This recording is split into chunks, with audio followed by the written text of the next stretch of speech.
ஊரில் ஒருத்தர் இருந்தான். ஏதோ ஒரு சின்ன அலுவலகத்தில் வேலை பார்த்துக்கிட்டு இருந்தான். ரொம்ப ஏழை. வர்ற கொஞ்சம் வருமானத்தை வச்சு வாழ்க்கையை ஓட்டிகிட்டு இருந்தான்.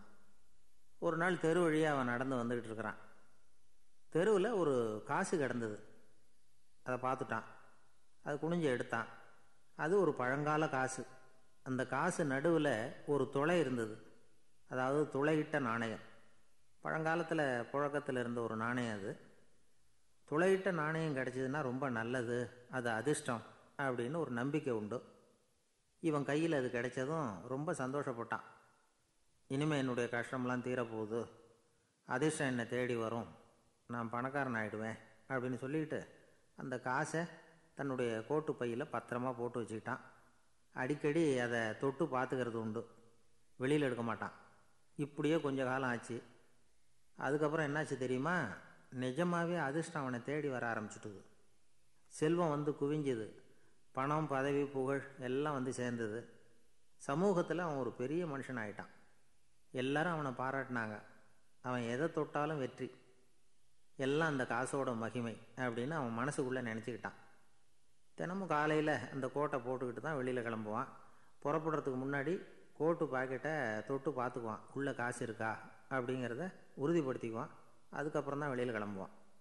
இப்படியே பல வருஷம் ஓடி போச்சு. ஒரு நாள் அவனுக்கு அந்த ஆசை வந்துட்டுது. அதாவது அந்த துளையிட்ட நாணயத்தை எடுத்து கண்ணால் பார்க்கணும் அப்படின்னு. காலையில் சாப்பிட்டுக்கிட்டு இருந்தான். அப்போ தன்னுடைய மனைவிகிட்ட சொன்னான், ரொம்ப நாளைக்கு அப்புறம் என்னுடைய அந்த நாணயத்தை இன்றைக்கி வெளியில் எடுத்து பார்க்க போகிறேன்னா. என்னத்துக்கு அது, இப்போ அதை பார்க்க வேணாமே அப்படின்னு மெதுவாக இழுத்தாங்க அந்த அம்மா. இல்லை நான் பார்த்தே தீரணும் அப்படின்னு அவன் தன்னுடைய சட்டை பைக்குள்ளே கையை விட்டான். உள்ளே இருந்த நாணயத்தை வெளியில் எடுத்தான். பார்த்தா அவனுக்கு ஆச்சரியமாக போச்சு. அந்த நாணயத்தில் துளையே இல்லை.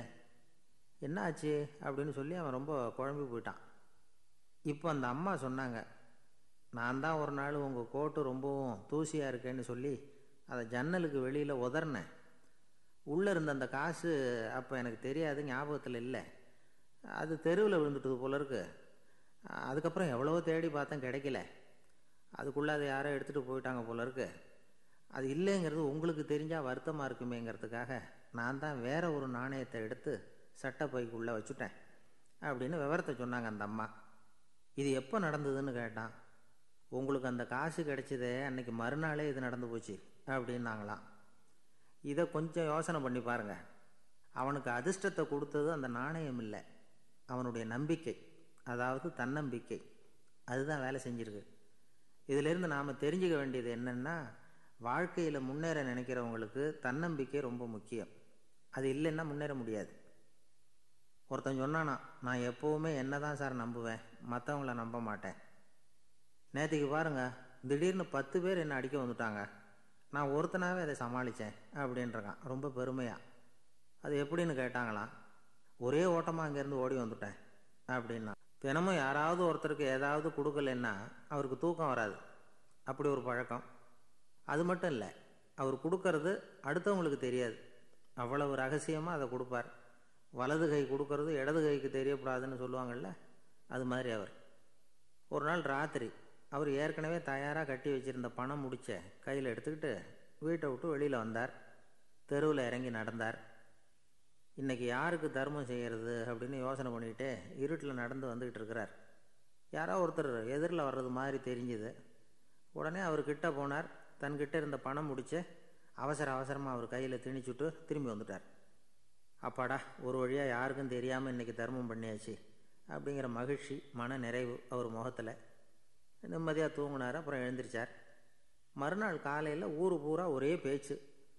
என்ன பேச்சுன்னா, நேற்று ராத்திரி ஒரு திருடன் கையில் யாரோ பணத்தை கொடுத்துட்டு போயிருக்கிறாங்க அப்படின்னு எல்லாரும் பேசிக்கிட்டு இருக்கிறாங்க. இதை கேள்விப்பட்டதும் அந்த பெரியவருக்கு ரொம்ப வருத்தமாக போச்சு. அடடா, போயும் ஒரு திருடனுக்காக உதவி பண்ணியிருக்கிறோம், பிரயோஜனம் இல்லாமல் போயிட்டுதே அப்படின்னு நினச்சார். சரி, இன்றைக்கும் யாருக்காவது உதவி பண்ணணும் அப்படின்னு முடிவு பண்ணினார். ராத்திரி நேரம் வந்தது. இவர் வழக்கம் போல் தெருவில் இறங்கி நடந்தார். கையில் பணம் முடிச்சு. எதிரில் ஒரு பொன் உருவம் மங்கலாக தெரிஞ்சது. இவர் உடனே அந்த பெண்கிட்ட பணத்தை கொடுத்துட்டு திருப்தியாக திரும்பி வந்துட்டார். மறுநாள் காலையில் ஊர் பூரா என்ன பேசிக்கிட்டாங்க தெரியுமா? நேற்று ராத்திரி நெறி தவறி நடக்கிற ஒரு பெண்ணின் கையில் யாரோ பணத்தை வச்சுட்டு போயிருக்கிறாங்க அப்படின்னு எல்லாரும் பேசிக்கிறாங்க. அடடா, இன்றைக்கும் தவறுதலாக நடந்து போச்சு அப்படின்னு ஒரு வருத்தப்பட்டார். இருக்கட்டும், இன்றைக்கும் ஏதாவது தர்மம் பண்ணுவோம் அப்படின்னு நினச்சிக்கிட்டாரு. 3வது நாள் ராத்திரியும் புறப்பட்டார். இப்பவும் எதிரில் ஒருத்தர் வந்தார். இவர் பணத்தை கொடுத்தார், திரும்பி வந்துட்டார். மறுநாள் மக்கள் என்ன பேசிக்கிட்டாங்கன்னா, நேற்று ராத்திரி ஒரு செல்வந்தர் கையில் யாரோ பணத்தை கொடுத்துட்டு போயிருக்கிறாங்க அப்படின்னு பேசிக்கிட்டாங்களாம். அவருக்கு ரொம்ப வருத்தமாக போயிட்டுது. என்ன இது தினம் இப்படி ஆகிக்கிட்டு இருக்குதே அப்படின்னு நினச்சிக்கிட்டே படுத்து தூங்கினார். அன்னைக்கு ராத்திரி ஒரு கனவு. அந்த கனவில் இறைவன் வந்து சொன்னாராம், இதை பாருப்பா, நீ கொடுத்த தர்மம் வீணாக போயிடல. உங்ககிட்ட பணம் வாங்கின அந்த திருடன் திருந்திட்டான், அந்த பொண்ணும் திருந்திட்டா, அந்த செல்வந்தனும் கொடையாளி ஆயிட்டான், எல்லாருக்கும் உதவி பண்ண ஆரம்பிச்சிட்டான் அப்படின்னு சொன்னாராம். இந்த கதையை சொன்னவர் யாருன்னா நபிகள் நாயகம். இதில் உள்ள கருத்து என்னென்னா, நல்ல மனசோட தர்மம் பண்ணுனா அது வீணாக போகிறதில்ல. இன்னொரு கருத்து, தர்மம் வந்து தன்னை மட்டுமல்ல அடுத்தவங்களையும் தீமையிலிருந்து காப்பாற்றும். இதுதான் நாம் புரிஞ்சிக்க வேண்டியது. இந்த காலத்துலேயும் இது மாதிரி சில சம்பவங்கள் நடக்கிறது உண்டு. ஒரு பெரியவர் இருட்டில் நடந்து வந்துக்கிட்டு இருந்தார். எதிரில் வந்த ஒருத்தன் வலுக்கட்டாயமாக அவர் கையை பிடிச்சி ஒரு பண முடிப்பை கொடுத்து வச்சுக்க சொல்லிவிட்டு விலகி போயிட்டான். பெரியவருக்கு ஆச்சரியம், இந்த காலத்துலேயும் இப்படி வலது கை கொடுக்கறது இடது கைக்கு தெரியக்கூடாதுன்னு நினைக்கிற கொடையாளிகள் உண்டு போல இருக்கு அப்படின்னு யோசனை பண்ணிக்கிட்டே நடந்தார். கொஞ்சம் தூரம் போயிருப்பார். அதுக்குள்ளே அதே ஆள் திரும்பி வந்தான். கொடுத்த பண முடிப்பை திருப்பி கொடுங்க அப்படின்னு கேட்டு வாங்கிட்டான். இவருக்கு ஒன்றும் புரியல. ஏன் இப்படி பண்ணுறேன்னார். அது ஒன்றும் இல்லைங்க, கொஞ்ச நேரம் இதை உங்ககிட்ட கொடுத்து வச்சுருந்தேன், அவ்வளவுதான் அப்படின்னா. ஏன்னு கேட்டார். என்னை பின்னாடி போலீஸு தேடிக்கிட்டு வந்துக்கிட்டு இருக்குது, அதுதான் அப்படி பண்ணேன், இப்போ போயிட்டுது, இனிமேல் ஒன்றும் பயமில்லை அப்படின்னு சொல்லிவிட்டு அவன் பாட்டுக்கு நடந்து போகிறான். ஜெருசலேம் அங்கே உள்ள ஒரு தேவாலயம். அதில் உள்ள பலிபீடத்தின் முன்னாடி ஒரு பெட்டி உண்டு. அது காணிக்கை பெட்டி. ஆலயத்துக்கு வர்றவங்க பிரார்த்தனை பண்ணிவிட்டு திரும்பி போகிற சமயத்தில் அந்த பெட்டியில் காணிக்கை போடுவாங்க. அவங்களால எவ்வளவு முடியுமோ அவ்வளவு போடுறது வழக்கம். அவங்கவுங்க வசதிக்கு தகுந்த மாதிரி போடுவாங்க. வசதி உள்ளவங்களாக இருந்தாலும் சரி, வசதியே இல்லாத வறியவர்களாக இருந்தாலும் சரி, ஆலய காணிக்கை பெட்டியில் காசு போடுறது அவங்களுக்கு ரொம்ப பெருமையான ஒரு செயல். ஒரு சமயம் இயேசு தம்முடைய சீடர்களோடு அந்த ஆலயத்துக்கு வரார். அங்கே உட்காந்து ரொம்ப நேரம் வழிபாடு பண்ணிகிட்டு இருக்கிறார். சீடர்களும் அந்த ஜபத்தில் கலந்துக்கிட்டாங்க. வழிபாடு முடிஞ்சுது. இயேசு உட்காந்துருக்கிறார். காணிக்கை பெட்டியில் காசு போடுறவங்கள கவனிக்கிறார். சீடர்களும் அதையே கவனிச்சுக்கிட்டு இருக்கிறாங்க. ரொம்ப பேர் வரிசையாக வந்தாங்க. அவங்களால முடிஞ்ச அளவுக்கு காசு போட்டுட்டு அவங்க பாட்டுக்கு போய்கிட்டு இருக்கிறாங்க. வசதியானவங்க நிறைய பேர் வந்தாங்க. அதுக்கு மத்தியில் வயசான ஒரு அம்மா, அவங்களும் வந்து காசு போட்டுட்டு போகிறாங்க. இப்போ இயேசு தன்னுடைய சீடர்கள் பக்கம் திரும்பினார். ஒரு கேள்வி கேட்டார். இப்போ இந்த காணிக்கை பெட்டியில் நிறைய பேர் வந்து காசு போட்டுட்டு போகிறத நீங்கள் கவனிச்சிங்க. இன்னைக்கு இந்த காணிக்கை பெட்டியில் ரொம்பவும் அதிகமாக காசு போட்டது யார் அப்படின்னு கேட்டார். முதல்ல வந்தார ஒரு பெரிய மனுஷன், அவர் தான் அதிகமாக போட்டார் அப்படின்னார் ஒருத்தர். 3வதாக வந்தவர் தான் அதிகமாக போட்டார், நான் கவனித்தேன் அப்படின்னாரு இன்னொருத்தர். இப்படி ஆளுக்கு ஒரு விதமாக சொல்கிறாங்க. கடைசியாக இயேசு சொன்னாராம், இன்றைக்கு அந்த பெட்டியில் அதிகமாக காசு போட்டவங்க அந்த வயசான அம்மா தான் அப்படின்னாராம். சீடர்களுக்கு ஒன்றும் புரியல. அந்த அம்மா ரொம்ப ஏழையாச்சே, அவங்க எப்படி அதிகமாக காணிக்கை செலுத்த முடியும் அப்படிங்கிறது அவங்க சந்தேகம். இயேசு விளக்குனார். நிறைய பேர் வந்தாங்க, நிறையவே காசுகள் போட்டாங்க, அது உண்மைதான். ஆனாலும் அந்த அம்மா என்ன பண்ணாங்க கவனிச்சிங்களா? வந்தாங்க, தன்னுடைய காசு பையை திறந்தாங்க, அப்படியே கொட்டுனாங்க. அதில் இருந்தது 2 காசுகள் தான். அந்த 2 காசும் காணிக்கை பெட்டியில் விழுந்துட்டுது. மற்றவங்கள்லாம் தங்கள்கிட்ட இருந்த செல்வத்தின் ஒரு சிறு பகுதியை எடுத்து பெட்டியில் போட்டாங்க. ஆனால் இந்த அம்மா தன்கிட்ட என்ன இருந்ததோ அதை அப்படியே போட்டுட்டாங்க. தன்னுடைய பிழைப்புக்காக வச்சுருந்த அவ்வளவையும் இழக்கிறதுக்கு தயாராகிட்டாங்க. அவ்வளவு தாராள மனசு அவங்களுக்கு. அதனால் அவங்க செலுத்தின காணிக்கை தான் அளவில் அதிகம் அப்படின்னார். விலை மதிப்பில்லாத முத்து புதையல் ஒருத்தனுக்கு கிடைக்க போகுதுன்னு வச்சுக்கோங்க. அதன் மதிப்பை உணர்ந்தவன் என்ன பண்ணுவான்?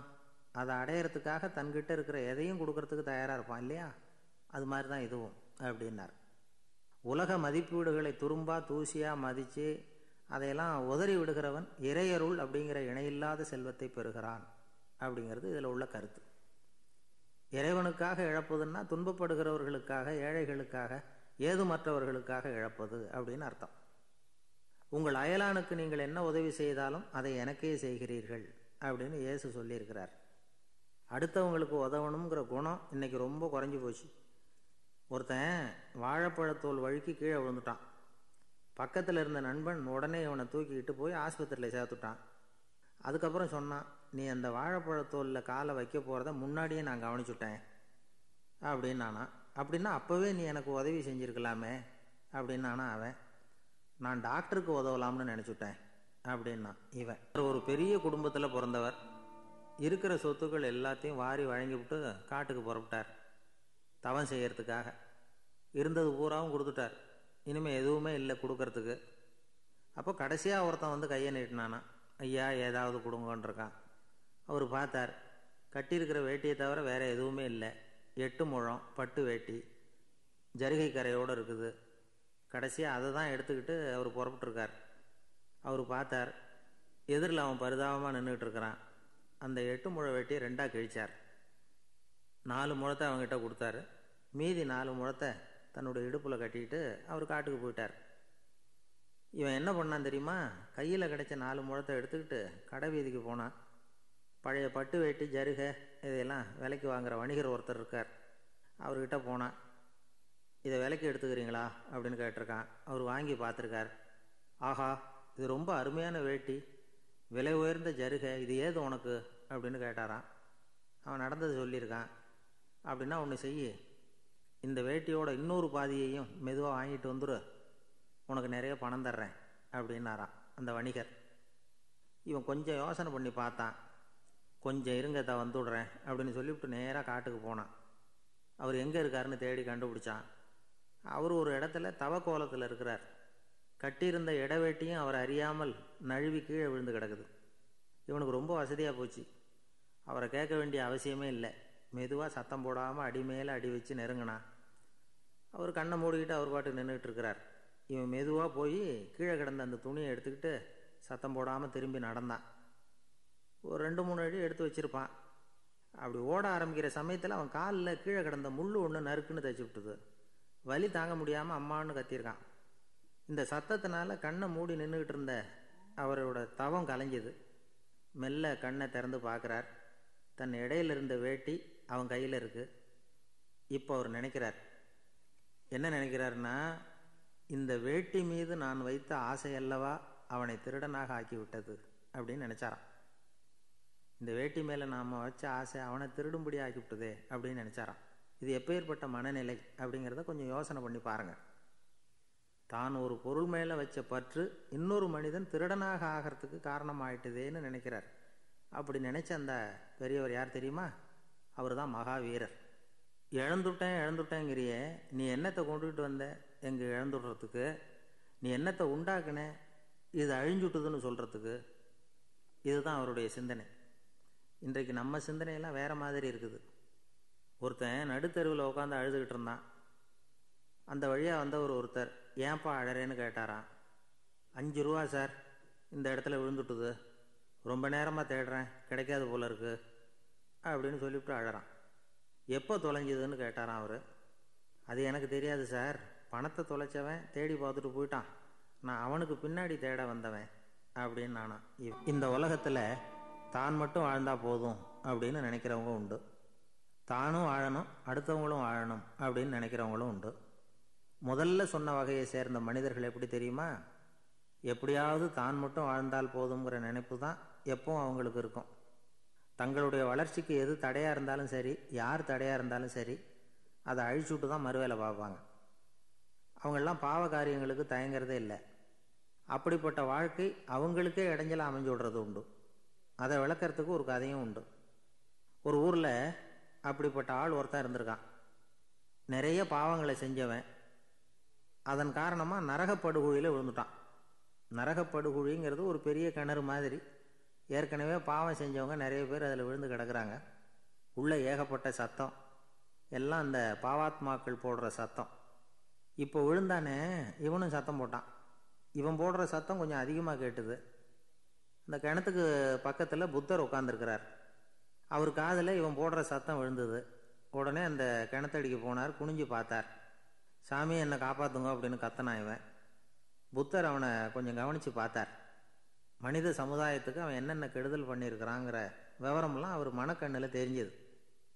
அவருக்கு எல்லாம் புரிஞ்சு போச்சு. இருந்தாலும் அவனை காப்பாற்றுறதுக்கு ஏதாவது வழி உண்டா அப்படின்னு யோசித்தார்.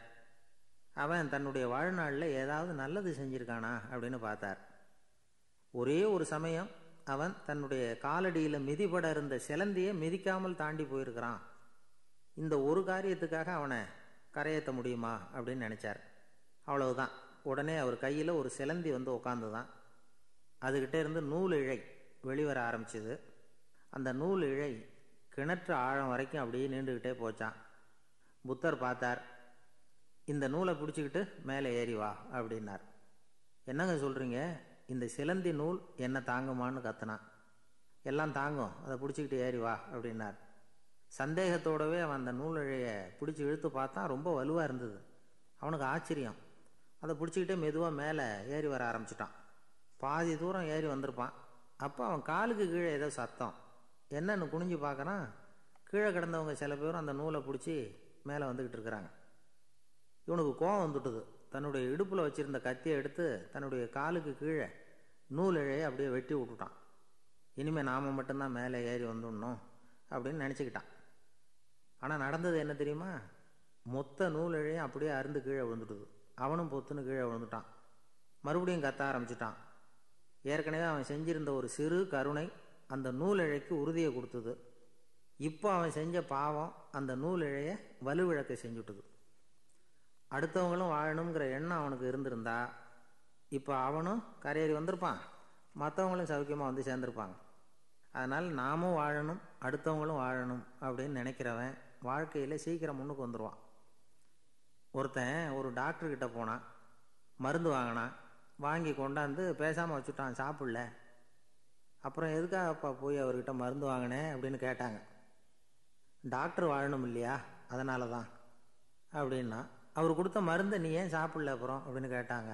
நான் வாழணும் இல்லையா, அதுக்காக தான் அப்படி. ஒரு நாள் ஒரு நண்பரை சந்தித்தேன்.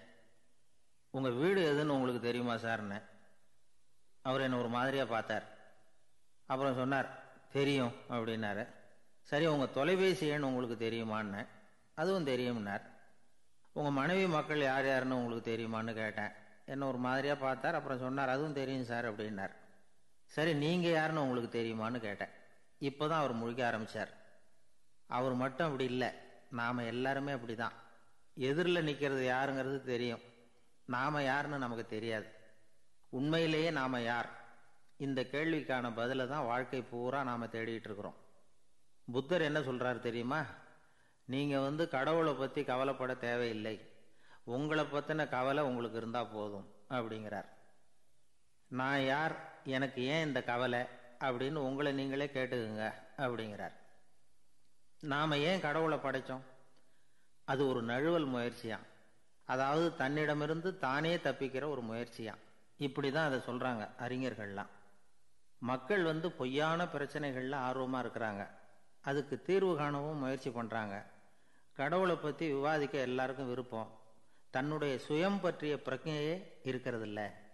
ஆகக்கூடிய விஷயம் என்னன்னா, கடவுள் சமாளிப்புக்கு பயன்படுத்தப்படுகிறார். மனவியல் என்ன சொல்லுது தெரியுமா? கடவுள், சொர்க்கம், மறுபிறவி இதை பற்றிலாம் பேச ஆரம்பிக்கிறவங்க யார் தெரியுமா? போருக்கு போகிறவன், துன்பத்தில் சிக்கி கஷ்டப்படுறவன், நோய் படுக்கையில் விழுந்தவன், இவங்க தான். நாம் அனுபவத்திலே பார்க்குறோமே இதையெல்லாம். கடவுளை துணைக்கு கூப்பிடுறவங்க யாருன்னு கவனித்து பாருங்கள். பரீட்சை எழுத போகிறவன், வேலை தேடி அலையிறவன், பண நெருக்கடியில் இருக்கிறவன், விபத்தில் சிக்கிக்கிட்டவன், இவங்கெல்லாம் தான்.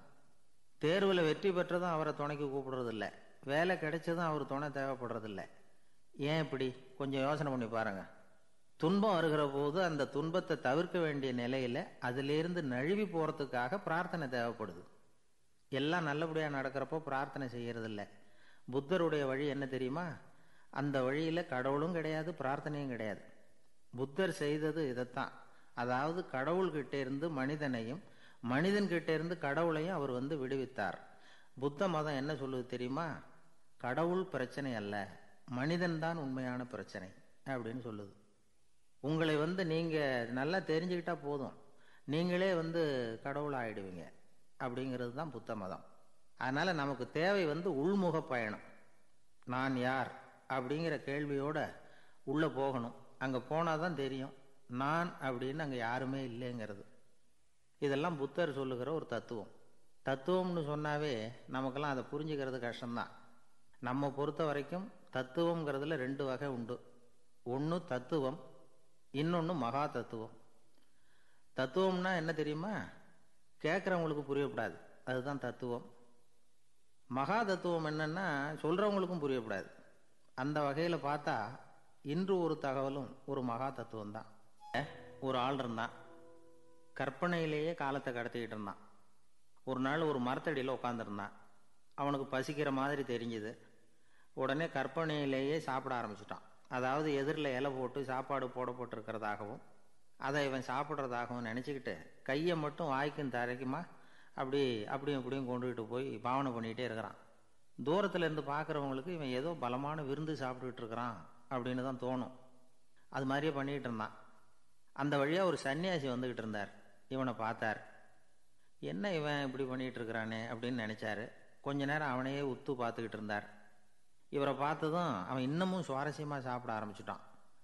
அப்பப்பா என்ன இது, இந்த குழம்பு இவ்வளவு காரமாக இருக்குது, என்னுடைய நாக்கே எரிஞ்சு போடும் போல இருக்க அப்படின்னு சொல்லிக்கிட்டே பக்கத்தில் ஒரு குவளையை எடுத்து தண்ணி குடிக்கிறது மாதிரி பாவனை பண்ணுறான். அப்பாடா இப்போ கொஞ்சம் பரவாயில்ல அப்படின்னு சொல்லிக்கிட்டே குவளையை கீழே வைக்கிறது மாதிரி ஒரு பாவனை பண்ணுறான். சன்னியாசி பார்த்தார். என்னப்பா சாப்பாட்டில் காரம் அதிகமோ அப்படின்னார். ஆமாம் சுவாமி, ஞாபகம் மறதியில் கொஞ்சம் மிளகாய் அதிகமாக சேர்த்துக்கிட்டேன் அப்படின்னா. சரி சாப்பிடு அப்படின்னு சொல்லிட்டார். அவன் சாப்பிட்டு முடிக்கிற வரைக்கும் பொறுமையாக உட்காந்துருந்தார். அவன் அப்பாடா அப்படின்னு சொல்லிக்கிட்டே மறுபடியும் தண்ணியை எடுத்து குடித்தான். எல்லாம் கற்பனையிலேயே. அதுக்கப்புறம் சன்னியாசி பேச ஆரம்பித்தார். இதை பாருப்பா, உன்னுடைய கற்பனையை நான் மெச்சுறேன், இருந்தாலும் உன் சாப்பாட்டில் ஒரு இனிப்பையும் வச்சிருக்கலாமே, ஏன் மிளகாயை அளவுக்கு அதிகமாக போட்டுவிட்டு அவஸ்தைப்படுறேன் அப்படின்னார். அவன் யோசிக்க ஆரம்பித்தான். அதுக்கப்புறம் இவர் சொன்னார், இதை பாருப்பா, இனிமேல உன்னுடைய கற்பனையும் உயர்ந்ததாக இருக்கட்டும் அப்படின்னு உபதேசம் பண்ணிவிட்டு போனார். எப்பவும் உயர்வை பற்றியே சிந்திக்கணும். உயர்வு கிடைக்கலன்னா கூட அப்படி சிந்திக்கிறத நிறுத்தப்படாது அப்படிங்கிறார் திருவள்ளுவர். உள்ளுவது எல்லாம் உயர் உள்ளல், மற்ற அது தள்ளினும் தள்ளாமை நீர்த்து. ஊக்கம் இல்லாமல் உலகத்தில் வாழ்ந்து பிரயோஜனம் இல்லை. அதனால் உயர்வாகவே சிந்திக்கணும். அது நம்மளை ஊக்கப்படுத்தும். இது பெரிய ஒரு வாக்கு. இந்த உலகத்தில் கற்பனையிலேயே வாழ்கிற சில கஞ்சர்களும் உண்டு. அதாவது 2 கஞ்சர்கள், 2 பேரும் பக்கத்து ஊரில் இருந்தாங்க. பொங்கல் சமயம் ஒரு கஞ்சன் தன்னுடைய மகனை கூப்பிட்டான். இதை பாருப்பா, பக்கத்து ஊரில் என்னுடைய நண்பன் ஒருத்தன் இருக்கிறான், அவனுக்கு பொங்கல் பரிசு ஏதாவது கொடுக்கணும், நான் ஒரு 4 ஆட்டுக்குட்டியை தரேன், நீ கொண்டுகிட்டு போய் கொடுத்துட்டு வந்து விடுறியா அப்படின்னு கேட்டான். சரி நான் புள்ள, ஒரு பைய கையில் எடுத்துக்கோன்னா. அவன் எடுத்துக்கிட்டான். இந்த ஆட்டுக்குட்டி பிடிச்சிக்கோ அப்படின்னு சொல்லி ஒவ்வொன்றா போடுறேன் பார் அப்படின்னு சொல்லிட்டு 1 2 3 4 அப்படின்னு எண்ணிக்கிட்டே வெறும் சைகையாலேயே ஆட்டுக்குட்டியை பிடிச்சி போடுறது மாதிரி பாவனை பண்ணிக்கிட்டு இருக்கிறான். அவன் பிள்ளையும் அது ரொம்ப அக்கறையாக வாங்கிக்கிறது மாதிரி வாங்கிக்கிட்டு அந்த பையை தூக்கிக்கிட்டு அடுத்த ஊருக்கு போகிறான். இவன் அங்கே போய் சேர்ந்த நேரத்தில் அந்த கஞ்சன் ஊரில் இல்லை, எங்கேயோ வெளியில் போயிருக்கிறான். அவனோட புள்ள மட்டும்தான் வீட்டில் இருந்தான். இவன் அவங்கிட்ட, இதை பாரு, எங்கள் அப்பா உங்கள் அப்பாவுக்கு ஆட்டுக்குட்டி கொடுத்து அனுப்பியிருக்கிறாரு, பிடிச்சிக்கோ அப்படின்னு சொல்லி பாவனையிலேயே ஒவ்வொன்றா எடுத்து அவங்ககிட்ட கொடுத்துட்டான். அவனும் வாங்கிட்டான் வாங்கிறது மாதிரி. அப்புறம் சொன்னான், சரிப்பா, நானும் பதிலுக்கு ஏதாவது ஒன்றுகிட்ட கொடுக்கணும் இல்லையா, அதனால் அந்த பையை பிடி, ஒரு 10 எலுமிச்சம்பழம் தரேன், பதிலுக்கு அதை நீ எடுத்துகிட்டு போ அப்படின்னு சொல்லி கையாலேயே ஒவ்வொன்றா எடுத்து போடுறது மாதிரி பாவனை பண்ணிவிட்டான். அவனும் ரொம்ப நன்றி அப்படின்னு சொல்லிவிட்டு அதை வாங்கிட்டு போயிட்டான். கொஞ்ச நேரம் கழித்து வெளியில் போயிருந்த அப்பங்காரன் திரும்பி வந்தான். உள்ள சொன்னான், அப்பா, உன்னோட நண்பர் அவருடைய மகன் மூலமாக உனக்கு 6 ஆட்டுக்குட்டி கொடுத்து அனுப்பியிருந்தார், நானும் பதிலுக்கு ஒரு 10 எலுமிச்சம்பழம் கொடுத்து அனுப்பியிருக்கிறேன் அப்படின்னா. எப்படிடா கொடுத்தேன்னு கேட்டார் அப்பா. இப்படி தான் கொடுத்தேன்னு சொல்லி சைகையிலேயே காட்டினான். இதை பார்த்ததும் அப்பங்காரனுக்கு பயங்கரமாக கோவம் வந்துட்டுது.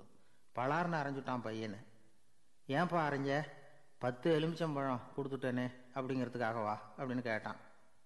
அது கூட பரவாயில்ல, நீ காட்டுற சைகையை பார்த்தா ஆரஞ்சு பழம் சைஸுக்கு இருக்குதே, அவ்வளவு பெருசாக ஏன் கொடுத்த? அதுதான் எனக்கு கோபம்.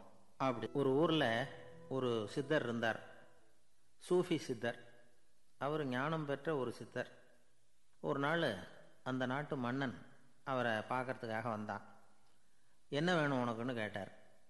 நான் கடவுளை பார்க்கணும், அதுக்கு நீங்கள் தான் உதவி பண்ணணும் அப்படின்னா அவன். சித்தர் கொஞ்சம் யோசனை பண்ணார். சரி, போயிட்டு நாளைக்கு வாடினார். அதே மாதிரி மன்னன் போயிட்டு அடுத்த நாள் வந்தான். இங்கே நீ என்னோட ஒரு வாரம் தங்கியிருக்க வேண்டியிருக்கும்னார். சரின்னா ஒரு பிச்சை பாத்திரத்தை தூக்கி கையில் கொடுத்தார். அவனுக்கு ஒன்றும் புரியல, இருந்தாலும் வாங்கிட்டான். வாங்கிட்டு இதை என்ன செய்யணும் அப்படின்னு கேட்டான். இதை ஒன்றும் செய்ய வேணாம், இதை எடுத்துக்கிட்டு பக்கத்தில் உள்ள கிராமங்களுக்கு போ, வீடு வீடாக பிச்சை எடுத்துக்கிட்டு வா. அப்படி வந்த பிறகு தான் உனக்கு சாப்பாடும் ஓய்வும் கிடைக்கும். ஒரு வாரம் இப்படி செய், அதுக்கப்புறம் 8வது நாள் நாம் கடவுளை பற்றி யோசிக்கலாம் அப்படின்னார். இப்படி ஒரு சொன்னதை கேட்டதும் அந்த அரசனுக்கு அதிர்ச்சி ஆயிட்டுது. ஒரு மாதிரி ஆயிட்டான். தன்னுடைய சொந்த நாட்டில் சொந்த குடிமக்கள்கிட்ட போய் பிச்சை எடுக்கிறதா அப்படின்னு யோசனை பண்ணி பார்த்தான். அதுக்கப்புறம் மெதுவாக அவன் அந்த சித்தரை பார்த்தான். ஐயா, சொந்த நாட்டிலேயே பிச்சை எடுக்கிறதுன்னா எனக்கு ஒரு மாதிரியாக இருக்குது, வெக்கமாக இருக்குது. நான் வேணும்னா வெளி தேசத்தில் எங்கேயாவது போய் பிச்சை எடுக்கவா அப்படின்னு கேட்டான். இதுக்கு அந்த சித்தர் ஒரு சம்மதிக்கலை. இதை பாரு, உன்னால் பிச்சை எடுக்க முடியலன்னா பேசாமல் திரும்பி அரண்மனைக்கே போயிடு, அதுக்கப்புறம் கடவுளை பற்றிலாம் பேசுறதுக்கு என்னை தேடிட்டு வரக்கூடாது அப்படின்னு விட்டார். மன்னன் தயங்கினான், இருந்தாலும் மனசை சரி பண்ணிட்டு சம்மதிச்சான். சரிங்க, ஒரு வாரம் இங்கே தங்குறேன், நீங்கள் சொல்கிறது மாதிரி பக்கத்து கிராமங்களுக்கு போகிறேன், வீடு வீடாக பிச்சை எடுக்கிறேன், வர்றேன் அப்படின்னா. ஒரு வாரம் தெரு தெருவாக பிச்சை பாத்திரத்தோடு அலைஞ்சான். சொந்த ஊரில் சொந்த குடிமக்கள்கிட்ட பிச்சை எடுத்தான். 7 நாள் முடிஞ்சுது. 8வது நாள் அந்த சித்தர் மன்னனை கூப்பிட்டார். இப்படி வாழ்னார். வந்தான். இனிமே நீ கடவுளை பற்றி என்கிட்ட கேட்கலாம்னார். இனிமே கேட்கறதுக்கு ஒன்றுமே இல்லை சுவாமின்னா இவன். ஒரு வார காலம் பிச்சை எடுத்த பிறகு தான் கடவுளை காண முடியும் அப்படின்னு நான் கனவு கூட காணவில்லைன்னா. அப்படின்னா நீ பிச்சை எடுத்த காலத்தில் அப்படி என்னதான் நடந்தது அப்படின்னு கேட்டார் அவர். சுவாமி, ஒரு வார காலம் பிச்சை எடுத்ததில் என்னுடைய ஆணவம் அழிஞ்சுட்டுது. அது இப்போ இருக்கிற இடமே தெரியல. இப்போ அதை காணவே காணோம். பிச்சைக்காரனாக இருந்தப்போ பெற்றதை மன்னனாக இருக்கும்போது பெற முடியாதுங்கிறத புரிஞ்சுக்கிட்டேன் அப்படின்னா மன்னன். அடக்கம் பிறந்தவுடன் தெய்வீக கதவுகள் திறந்து கொள்ளுகின்றன அப்படிங்கிறார் ஓஷோ. நம்மால் ஒருத்தன் ஆணவம் அழியணுங்கிறதுக்காக ஒரு திருவோட்டை எடுத்துக்கிட்டு தெரு தெருவாக பிச்சை எடுக்க ஆரம்பித்தான். என்ன, தெய்வீக கதவுகள் திறந்துதா அப்படின்னு கேட்டார் ஒருத்தர். தெய்வீக கதவு திறக்கிறதுக்கு முன்னாடியே எங்கள் வீட்டு கதவு சாத்திக்கிட்டுதுன்னா. என்னடா சொல்கிறேன்னார். இனிமேல் வீட்டுக்குள்ளேயே வர வேணாம், இதையே தொழிலாக வச்சுக்கோ அப்படின்னு எங்கள் வீட்டில் சொல்லிவிட்டாங்க சார் அப்படின்னா. ஒரு பள்ளிக்கூடம் வகுப்பு நடந்துக்கிட்டு இருக்கு. ஆசிரியர் பாடம் நடத்திக்கிட்டு இருக்கிறார். நடத்தி முடித்த உடனே கேட்டார், மாணவர்களே, இதுவரைக்கும் நான் நடத்தின பாடத்தில் உங்களுக்கு ஏதாவது சந்தேகம் இருக்கா அப்படின்னு கேட்டார். அப்புறம் ஒவ்வொருத்தராக கேட்டார். ஒரு மாணவன் எழுந்திருச்சான். சார், எனக்கு சந்தேகம் எதுவுமே இல்லைன்னா. ஏன்னு கேட்டார். ஏன்னா எனக்கு நீங்கள் நடத்தின பாடம் தெளிவாக புரிஞ்சுட்டுது, அதனால் சந்தேகம் வரலன்னா. இன்னொரு மாணவன் எழுந்திருச்சான். சார், எனக்கும் சந்தேகம் எதுவும் இல்லைன்னா. ஏண்டான்னு கேட்டார். ஏன்னா எனக்கு நீங்கள் நடத்தின பாடம் எதுவுமே புரியல, அதனால் சந்தேகம் வரல அப்படின்னா. இந்த இடத்துல நாம் கொஞ்சம் சிந்திச்சு பார்க்கணும்.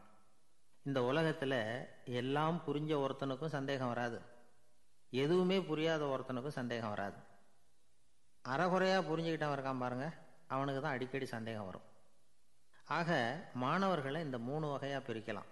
அதே மாதிரி தான் மனிதர்களையும் 3 வகையாக பிரிக்கிறாங்க ஆன்மீகவாதிகள். ஒரு ஆன்மீக பெரியவர் என்ன சொல்கிறார் தெரியுமா? இந்த உலகத்தில் 3 வகையான மனிதர்கள் இருக்கிறாங்களாம். முதல் வகை எப்படி தெரியுமா?